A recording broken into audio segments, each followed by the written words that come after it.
On this channel, we provide useful programming information with practical code examples.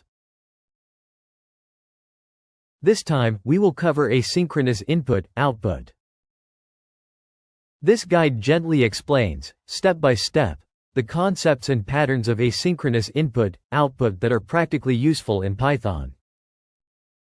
We will cover the basics of async with and asynchronous context managers, asynchronous input-output for files and networks, streaming, timeouts, and other practical points useful at the professional level.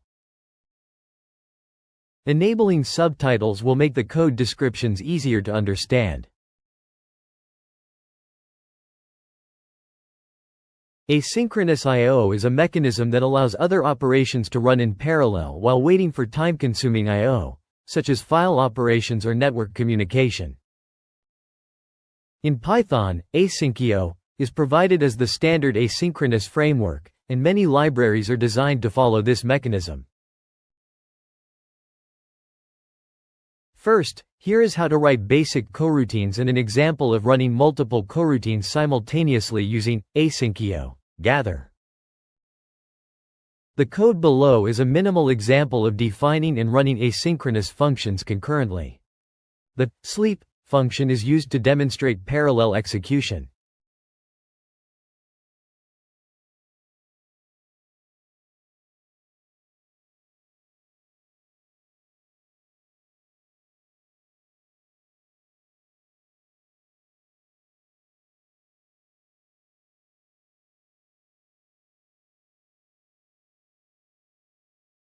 This code starts the event loop using asyncio.run and runs 3 coroutines concurrently. In asynchronous processing, resource management such as opening connections and closing files can easily become complex. This is where asynchronous context managers using async with become useful. This syntax is used just like the synchronous with statement, but the internal processing is asynchronous, so it fits naturally into the async await flow. There are 2 main reasons to use async with. To reliably clean up resources such as connections, file handles, or sessions. You can rest assured that resources will be properly released even if an abnormal termination occurs. To automate initialization and cleanup tasks, such as establishing or closing connections and flushing, in an asynchronous manner. This saves the trouble of manual coding and makes your code clearer. Below is an example of creating a simple asynchronous context manager from scratch.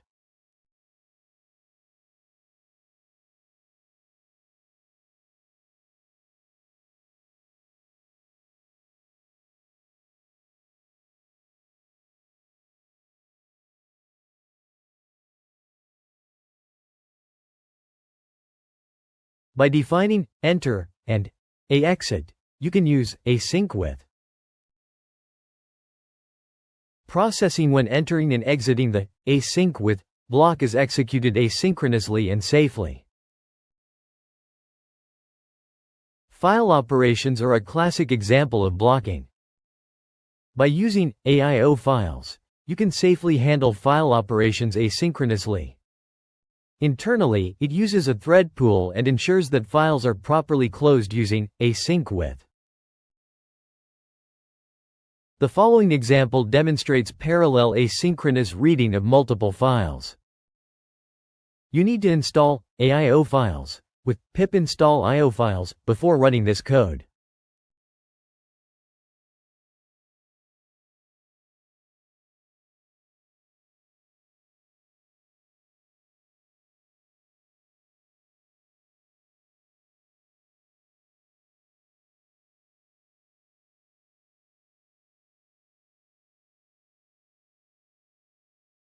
This code parallelizes the reading of each file.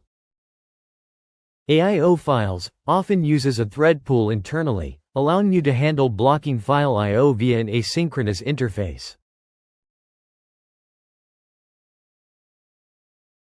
As a classic example of network I/O, Here is how to perform HTTP requests asynchronously. It is particularly powerful when you need to make a large number of HTTP requests in parallel. Below is an example of fetching multiple URLs in parallel using aiohttp. You will need to install aiohttp with pip install aiohttp.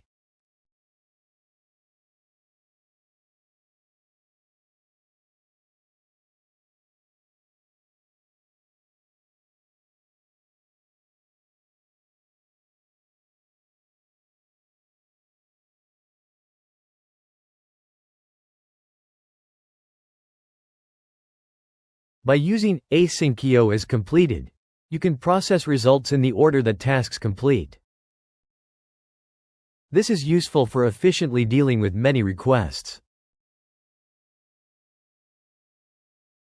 When dealing with CPU-intensive tasks or existing blocking APIs in asynchronous code, use thread pool executor or process pool executor via loop.run and executor.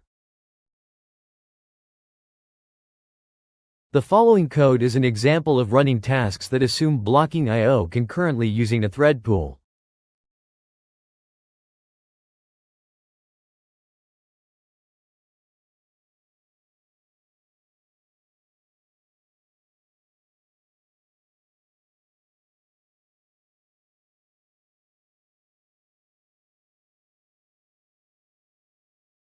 By utilizing run and executor, you can incorporate existing synchronous code into asynchronous flows without significant rewrites. However, you should pay attention to the number of threads and CPU load. Process pool executor is suitable for CPU-bound tasks.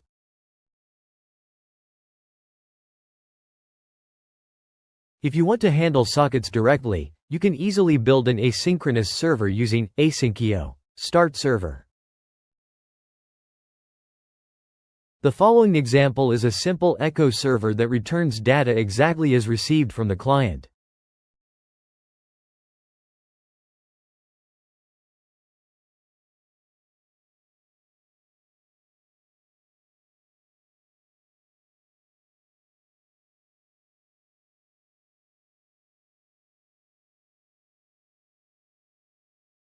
In TCP communication with asyncio, streamreader, and streamwriter play a central role in asynchronous input and output. Streamreader asynchronously reads data sent from the client, while streamwriter is used to send responses from the server back to the client.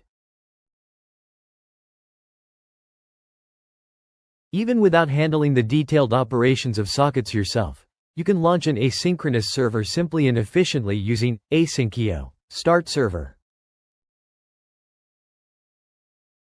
When you pass a handler function to asyncio start server, that function receives reader and writer as its arguments.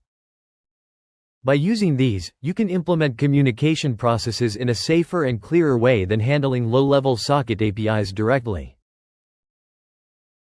For example, by receiving data with reader read and combining writer write with writer drain, you can implement asynchronous sending that ensures the transmission is completed.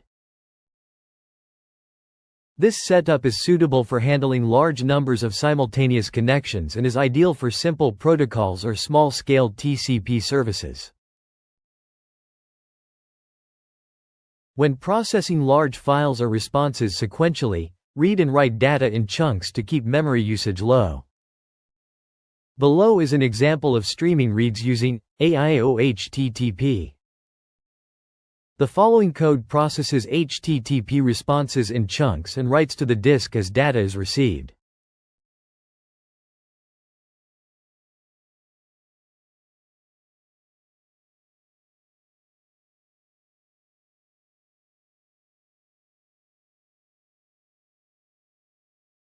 This code does not load a large file all at once. Instead, it receives the data in chunks, small pieces, and writes it to a file asynchronously. As a result, it can perform downloads quickly and efficiently while keeping memory usage low. aiohttp, asynchronously retrieves data, and aiofiles, writes to the file without blocking, making it easy to run alongside other processes. This pattern is suitable for downloading and saving large files efficiently while minimizing memory usage.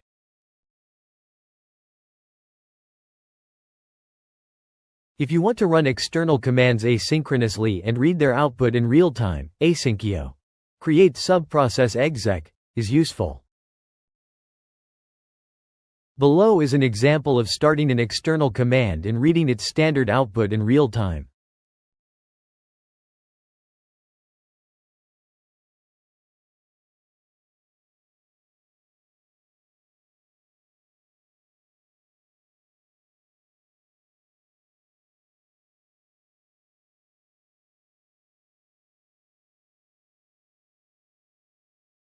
By controlling subprocesses asynchronously, you can handle logs from external tools in real time or run multiple processes in parallel. Asynchronous tasks can be cancelled. When implementing a timeout, it is simple to use asyncio, wait_for. Below is an example of running a task with a timeout.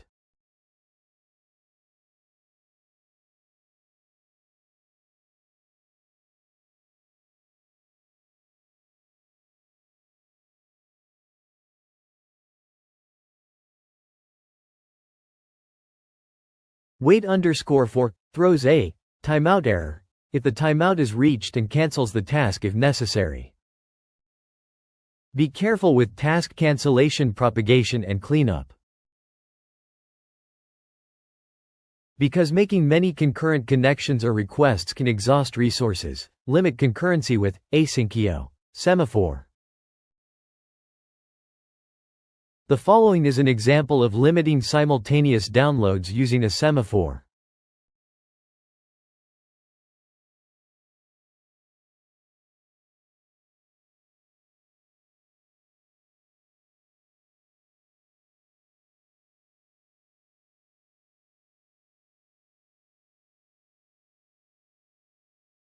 With this method, you can access external services gently and avoid overloading your own process. Errors inevitably occur even in asynchronous processing. Catch exceptions appropriately and implement retry strategies such as exponential backoff. Below is an example implementation of simple retries up to n times.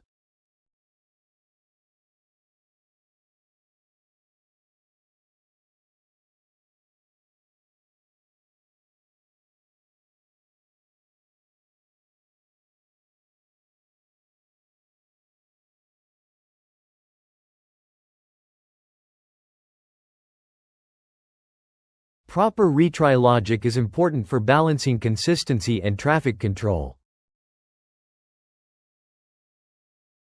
In asynchronous processing, tasks proceed concurrently, which can make it difficult to identify the cause of problems. To track issues efficiently, keeping the following points in mind will make debugging smoother. Exceptions from asyncio.run and task are easy to miss, so make sure to log unhandled exceptions.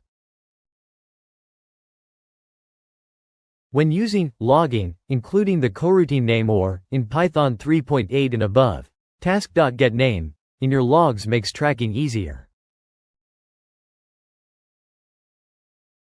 You can check the current status of tasks using asyncio task.allTasks. However, this API is intended for debugging purposes and should be used with caution in production environments to avoid performance issues or unexpected interference.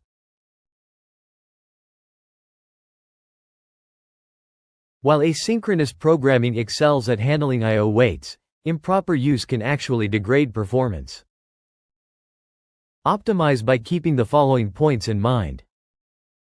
Asynchronous processing excels at I/O-bound tasks but is not suited for CPU-bound tasks.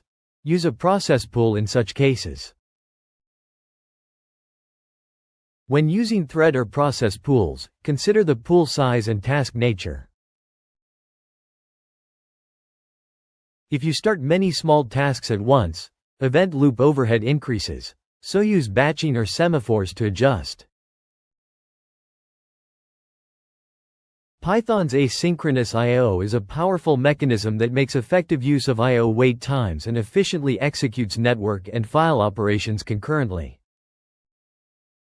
By combining techniques such as asyncio, aiohttp, aiofiles, and run in executor, you can flexibly build practical asynchronous applications. Utilizing async with to automate resource acquisition and release allows you to safely and reliably manage asynchronous resources such as files, HTTP sessions, and locks.